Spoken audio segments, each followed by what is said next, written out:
তো নাও আমি কালুপাৰালৈ যাই আছোঁ, কালুপাৰাৰ পৰা কালুথানলৈ যাই আছোঁ। আমি ৰিক্সাত যাত্ৰা কৰি আছোঁ। আমি বৰ্তমান আমাৰ সেইদিনাখন কোৱা মতে আমি আজি পালগুৰা আশ্ৰমত আহিছোঁ।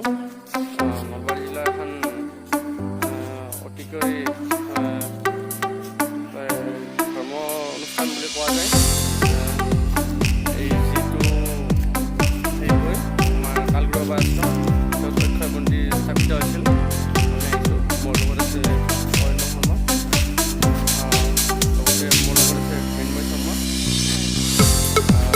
আমি আজি পৰিদৰ্শন কৰিম আৰু আপোনালোকক দেখুৱাই যাম পালগুৰা আশ্ৰম নলবাৰী জিলাৰ এখন ধৰ্ম অনুষ্ঠান।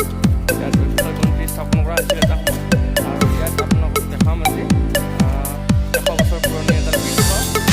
মই আপোনালোকক দেখুৱালোঁ 100 বছৰ পুৰণি বৃক্ষ এইডাল। ইয়াৰে আপোনালোকে এই যি অঞ্চলভাগ দেখিছে, এই অঞ্চলভাগত প্ৰতি বছৰে পিকনিক পাৰ্টি আহে। পিকনিক পাৰ্টি আহি কিনে ইয়াত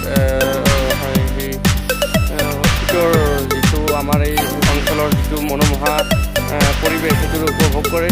আৰু ইয়াত প্ৰায় 50টা পাৰ্টি আহে প্ৰতি বছৰে। 50টাৰো যোৱাবাৰ নিশ্চয় 50টাৰ বেছিয়ে হৈছে পিকনিক পাৰ্টি আহে। এইটো আমাৰ শিৱ মন্দিৰ হয় আমাৰ কালুবাবা আশ্ৰমৰ। ইয়াত প্ৰতি বছৰে শিৱ পূজা কৰা যায়। এইটো আমাৰ বিষ্ণু মন্দিৰ, যদিও মন্দিৰটো অলপ অৱস্থা ঠিক ভাল নহয়, কিন্তু এইবাৰ শুনিবলৈ পোৱা মতে চৰকাৰৰ ফালৰ পৰা কিছু ধন আহিছে, যি ধনেৰে এই মন্দিৰৰ পুনৰ নিৰ্মাণ কৰা হ'ব। আপোনালোকক আমি দেখাই যাম। আমি আহি পালোঁ, কিছু জটিলতা আহিল, কিন্তু আমি আহি পালোঁ। আমি আহি এতিয়া বৰ্তমান এয়া চাওক বুঢ়াদিয়া নদী, অতিকৈ সুন্দৰ জেগা বুঢ়াদিয়া নদী। আপোনালোকে যদি আমাৰ জীৱনৰ ব্যস্ততাৰ মাজত নিজকে ডিপ্ৰেশ্যনত ভুগিছে, যদি অশান্তিত ভুগিছে, ইয়ালৈ আহক। খুব শান্তি পোৱা যায় ইয়াত। নিৰল নিস্তব্ধ পৰিৱেশ, চৰাইৰ মাত, বননি, ধুনীয়া সুন্দৰ বননি, সেউজীয়া পথাৰ, গোটেইখিনিয়ে ইয়াত উপলব্ধ। শীতল বতাহ। আৰু আহক আপোনালোকে ইয়াত। আৰু ইয়াত বুঢ়াদিয়া নদীত আমি মাছ মাৰিম এতিয়া। আমাৰ মাছ মৰা প্লেন আছে গোটাগাটাৰে। তাৰপিছত আমি আপোনালোকক নেদেখাও, আপোনালোকে যাতে আহে ইয়াতে, তাৰ কাৰণে আপোনালোকে আহক ইয়াতে আগতে, তাৰপিছতে আপোনালোকে মজা ল'ব পাৰিব। গতিকে আহক আৰু চাওক, বুঢ়াদিয়া নদীৰ আনন্দ উপভোগ কৰক। ধন্যবাদ।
দৰ্শকসকল, ভিডিঅ'টো অন্তিম পৰ্যায়লৈ দেখাৰ বাবে ধন্যবাদ।